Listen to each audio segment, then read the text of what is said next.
ఉన్నారా అండి? నాన్నగారు ఉన్నారా అండి? ఏంటండి మీకు మాటలు రావా? మా నాన్నగారే పరాయి మగవాళ్ళతో మాట్లాడకూడదు, చూడకూడదు అన్నారు.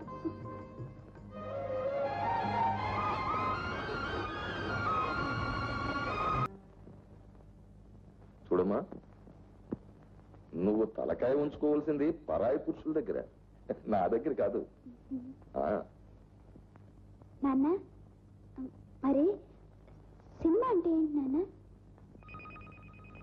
సినిమా అంటే మనుషుల్ని పాడు చేసే ఒక బొమ్మలాట. ఎంతటి అమాయకులైనా ప్రేమించడం దగ్గర నుంచి హత్య చేయడం వరకు కొత్త కొత్త పద్ధతులు నేర్పి పాడు చేసే ఒక దుష్ట శక్తి. అంచేత నువ్వు ఎప్పుడు సినిమాలు చూడకూడదమ్మా. అయినా సినిమా అంటూ ఒకటి ఉందని నీకు ఎవరు చెప్పారు తల్లి? మన పని మనిషి లేదు నరసమ్మ, అది చెప్పింది. గురవయ్య, అయ్యా, మన పని మనిషి నరసమ్మను అర్జెంటుగా పనిలోంచి తీసే. ఇక రెండో పాయింట్, ఆ పనిలో ఓ మూగదాన్ని పెట్టు. అలాగే.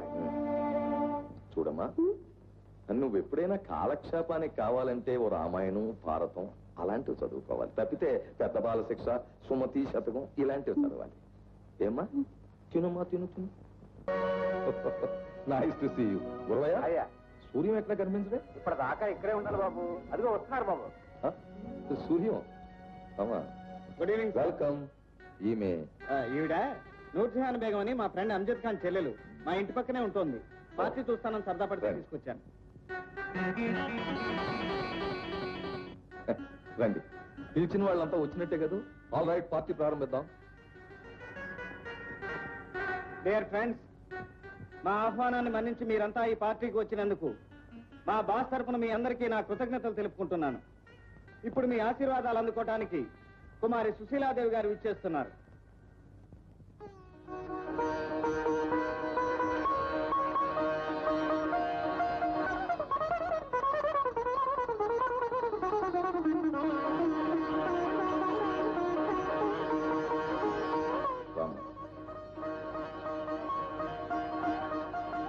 కేక్ కట్ చేయమ్మా.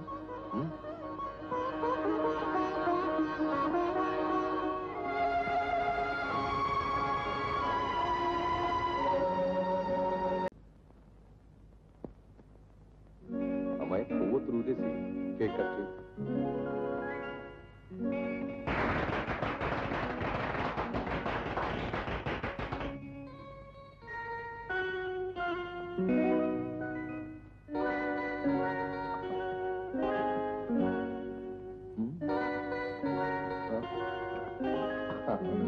సుశీల గారు ఓ పాట పాడాలి.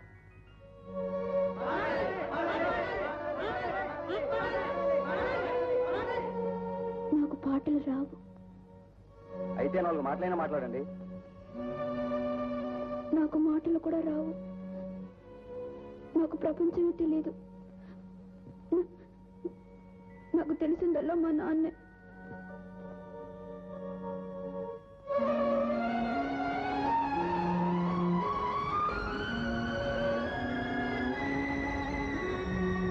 అమ్మాయి గురించి మీరేం వరే అవ్వకండి సార్. ముందు గెస్ట్ సంగతి చూడండి. అవును.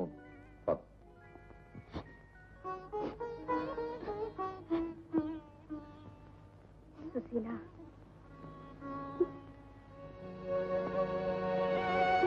ఎవరు మీరు? నేనేనమ్మా, మీ అమ్మని.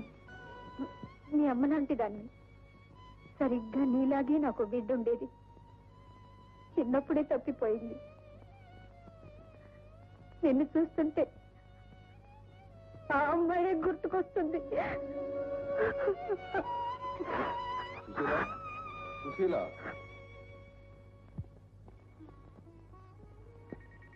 ఈవిడెందుకు వచ్చింది మేడం మీద? ఈవిడికి చిన్నప్పుడే కూతురు తప్పిపోయిందటండి. పాపం మీ అమ్మాయిని చూస్తుంటే ఆ తప్పిపోయిన కూతురు గుర్తుకొచ్చిందట. నువ్వు వెళ్ళి పని చూసుకో.